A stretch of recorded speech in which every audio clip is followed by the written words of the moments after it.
it's over for Kyler Murray in Arizona. I think he could be a good quarterback for another team. And I think they're teams that need the quarterback position. We can point to the Pittsburgh Steelers. What's life after Aaron Rodgers look like?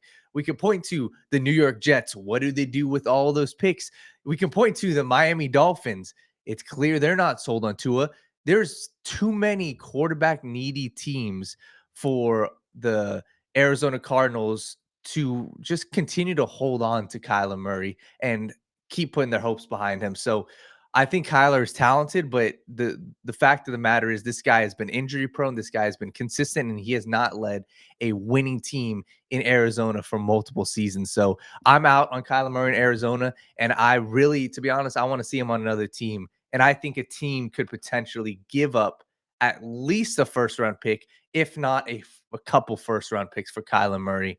When you talk about it, I think that there could be a lot of teams that would be interested in a Kyler Murray, right? You got the Jets with their situation at the quarterback spot. Maybe they move up. I don't think Kyler Murray would cost a first-round pick. I don't think so. Then again, no. Yeah. I mean, what has he done? Yeah. What has he done? He has a special skill set, but he hasn't shown you that he can transform or turn around a franchise. Yep. He could probably go to the Jets and maybe even do well. I have no idea. I'm curious to see how him and Aaron Glenn's personality would work. To your point, he doesn't seem like a Pittsburgh guy, but Russell Wilson didn't seem like a Pittsburgh guy to me. Yeah. And it seems like the Pittsburgh Steelers are just throwing darts at the wall, hoping that something sticks. So again, you have teams that could be interested, that could be in the market for a quarterback. I just don't know if either of those teams would actually pull the trigger on Kyler Murray and be willing to deal with everything that comes with it, because I don't know if Kyler Murray has shown other teams enough to make them interested in mortgaging off draft picks or players, whatever the case may be, to field a winning football team. That being said, though, I do agree with you. I do think that they put together an impressive draft. I like the early returns so far on a guy like Walter Nolan. It seems like they're starting to build something together. I'm asking myself how a guy like Will Johnson fell, right?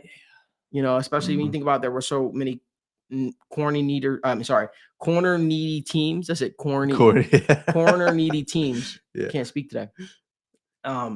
That was interesting to me because like he was the consensus best cornerback in the entire draft. It was obviously some injury concerns, but he was truly looked at as potentially a shutdown guy. And that guy just kept falling, and no team just jumped on it. To me, it just seemed like one of the bigger whiffs. But the only other team I'm just looking at potential landing spots, the only other team that really needs a quarterback, it's the Las Vegas Raiders. Yeah. And I'm curious to see, this will be a topic for another day.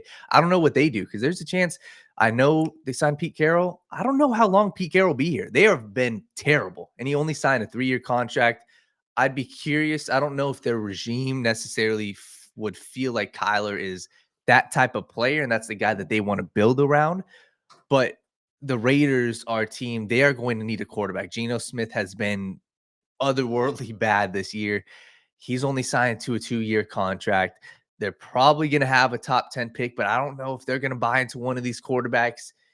I think that the Raiders could end up being a potential landing spot as well. But there's going to be teams that are interested, and I'm curious to see how it all plays out this offseason. But, man, I just keep coming to the conclusion. It's sad to say, but, like, it's over. It's over, and the final straw really is. Why is it sad to say? It's the business, right? If you don't do your job effectively, somebody they move on from you. It's not sad. It's the reality. It's the sad reality of football, right? You know, this is, Tim said it best the other day. It's not the not for long league. If you're not doing your job, someone else is going to come in and do your job. And, you know, maybe Kyler Murray will be able to unlock it somewhere else, right? Maybe he'll go out somewhere and he'll do a fantastic job. I have no idea. But therefore, you know, that all being said, it's clearly not working in Arizona. Yep. Right? If Jacoby Brissett could come in there and settle the offense, make everything look simple, it's not sad. It just is what it is, right? Hopefully, you know, you live and learn. Everybody that was a first overall pick doesn't have the fairy tale ending, right? This isn't a Disney Channel movie, right? So maybe it'll be the second stop. Hell, maybe it'll be the third stop. Look at a guy like Daniel Jones, right? He wasn't the first overall pick, but he was a first round pick. And people wonder, why was he a first round pick? It was, a lot of it was, the thought was connection to the Manning family, the whole 9 yards. And, you know, at the time, the Giants didn't want to go with Dwayne Haskins, right? But Daniel Jones goes off, and once the Giants moved on from him, it's like, hey, you know what? I can still make something of myself in this league, even though you had a pit stop. What was it, in Minnesota? Yep, last year. He still was able to go out there, go for the Colts, and do a lot of good things this season, and sort of rewrite what the history books would say about Daniel Jones, because it shows he could play in the National Football League at a high level. So that's just my thoughts there. the place that it all goes down. Get up, let me begin. This is TWSN. You ain't heard about us yet, well you better know now, because it's the place that it all goes down. Shout out Young Swish.